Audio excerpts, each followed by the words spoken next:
sejahtera. Bertemu lagi dalam channel Cikgu Save Tutorial.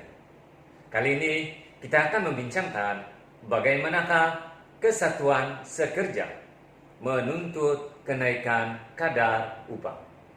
Terdapat 4 cara kesatuan sekerja menuntut kenaikan kadar upah, yaitu yang pertama adalah menghadkan penawaran buruh. Yang kedua adalah menetapkan kadar upah minimum. Dan yang ketiga adalah meningkatkan daya pengeluaran sud buruh. Dan yang keempat adalah perundingan kolektif. Kita akan bincangkan satu persatu dengan lebih lanjut. Cara yang pertama adalah menghadkan penawaran buruh. Kesatuan sekerja boleh menghadkan penawaran buruh melalui beberapa kaedah. Antaranya adalah mengenakan kota keahlian kesatuan sekerja. Yang kedua, memanjangkan masa latihan. Yang ketiga, mengetatkan syarat-syarat keahlian. Yang keempat, memendekkan masa kerja. Dan yang kelima adalah mengadakan sekatan kemasukan buruh asing. Cara untuk menghadkan penawaran buruh akan berkesan bagi pekerjaan profesional seperti doktor, peguam, accountant, dan arsitek. Oke, sekarang kita akan lihat bagaimanakah kesan terhadap upah apabila kesatuan sekerja menghadkan penawaran buruh. Ini adalah keluk permintaan buruh dan ini adalah keluk penawaran buruh. Sekarang persilangan di antara keluk permintaan buruh dengan keluk penawaran buruh adalah pada I0. Dan ketika ini kuantiti buruh di pasaran adalah L0, manakala kadar upah adalah pada W0. Apabila kesatuan sekerja menghadkan penawaran buruh, maka keluk penawaran buruh akan beralih ke kiri, yaitu pada SL1. Pada keluk penawaran yang baru, maka titik keseimbangan terhasil apabila keluk permintaan buruh di L bersilang dengan keluk penawaran buruh SL1 pada titik I1. Pada ketika ini, kuantiti buruh di pasaran adalah L1, manakala kadar upah di pasaran adalah W1.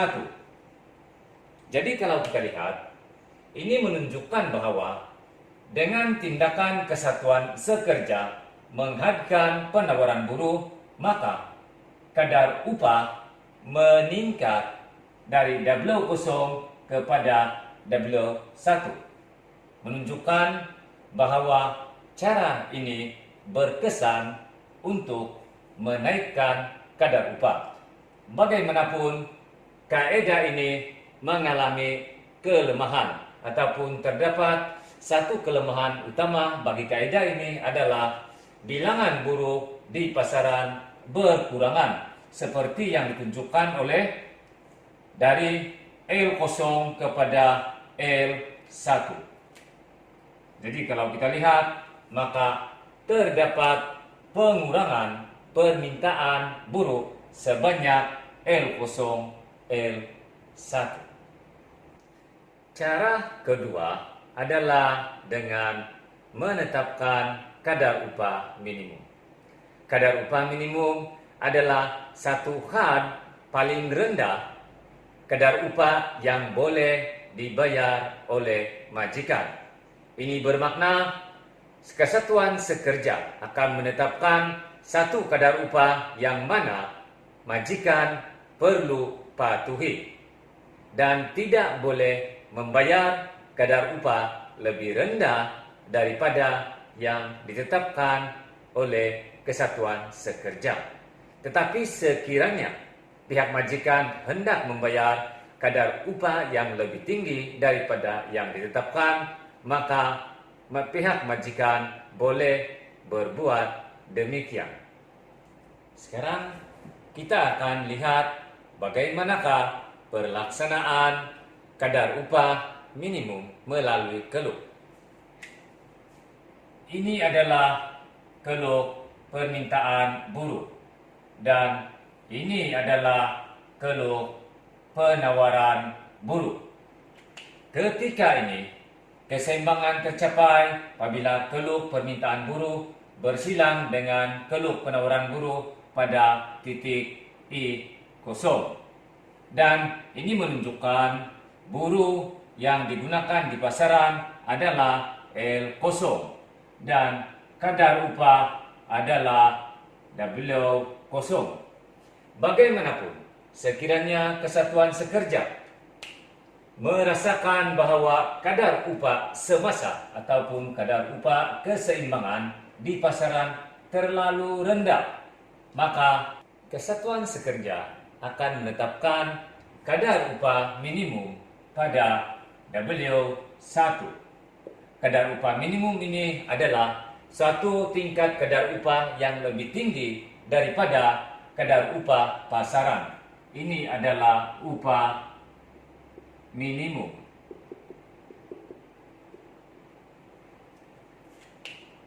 Kesan kepada pelaksanaan kadar upah minimum adalah penawaran buruh. Penawaran buruh akan meningkat daripada L0 kepada L1. Tetapi dalam masa yang sama, permintaan buruh oleh majikan berkurangan dari L0 kepada L2. Ini menunjukkan berlakunya lebihan penawaran buruh. Ini adalah lebihan penawaran buruh sebanyak L2, L1. Berlaku lebihan penawaran buruh sebanyak L2, L1. Ini menunjukkan walaupun kaedah menetapkan kadar upah minimum akan berjaya menaikkan kadar upah, dia akan memberi kesan yaitu berlakunya pengangguran sebanyak L1, L2. Untuk mengatasi keadaan ini, maka Kesatuan Sekerja menetapkan atau memberi syarat kepada pihak majikan bahawa pihak majikan perlu membayar pada kadar upah W1 tanpa pembuangan pekerja. Dan yang kedua adalah Kesatuan Sekerja akan mengadakan tindakan mogok sekiranya pihak majikan enggan menuruti syarat-syarat Kesatuan Sekerja. Cara yang ketiga adalah meningkatkan daya pengeluaran sud buruh. Ini kerana permintaan terhadap faktor-faktor pengeluaran adalah bergantung kepada daya pengeluaran faktor pengeluaran tersebut. Bagi buruh, sekiranya daya pengeluaran sud buruh meningkat, maka permintaan terhadap buruh juga akan meningkat. Kalau kita lihat, daya pengeluaran sud buruh dapat ditingkatkan dengan cara yang pertama adalah latihan sepenuh masa atau latihan sambil bekerja. Yang kedua adalah menggunakan teknologi modern. Yang ketiga adalah pengurusan yang sistematik Dan yang keempat, menyediakan kemudahan sosial. Jadi kita lihat bagaimanakah peningkatan daya pengeluaran sud buruh akan menyebabkan kejayaan kesatuan sekerja dalam menuntut kenaikan kadar upah. Ini adalah keluh permintaan buruh yang asal, dan ini adalah keluh penawaran buruh. Pada ketika ini, keseimbangan tercapai pada titik I0 apabila keluh permintaan buruh bersilang dengan keluh penawaran buruh. Dan ini menunjukkan bahwa penggunaan buruh di pasaran adalah sebanyak L0 dan upah adalah pada W0. Apabila berlaku peningkatan daya pengeluaran sud buruh, maka permintaan buruh akan meningkat dan keluh permintaan buruh akan beralih ke kanan dari DL0 ke DL1, beralih ke kanan. Peralihan keluh permintaan buruh ke kanan ataupun peningkatan permintaan buruh akan menyebabkan titik keseimbangan yang baru pada I1, dan ini akan menyebabkan kuantiti buruh yang diminta oleh majikan meningkat dari L0 kepada L1, dan upah buruh juga turut meningkat daripada W0 kepada W1. Ini menunjukkan kaedah untuk meningkatkan daya pengeluaran sud buruh adalah satu kaedah yang terbaik.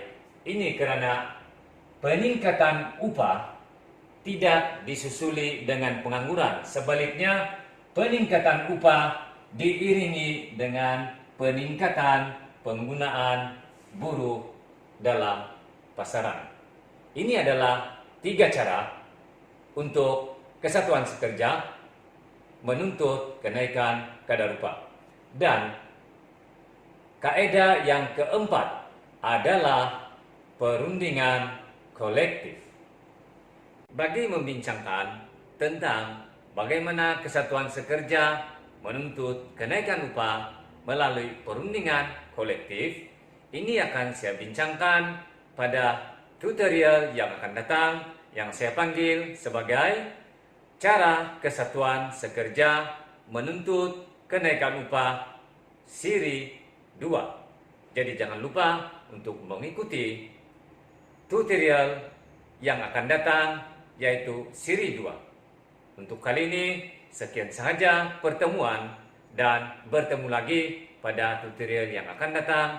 Sekian dan terima kasih.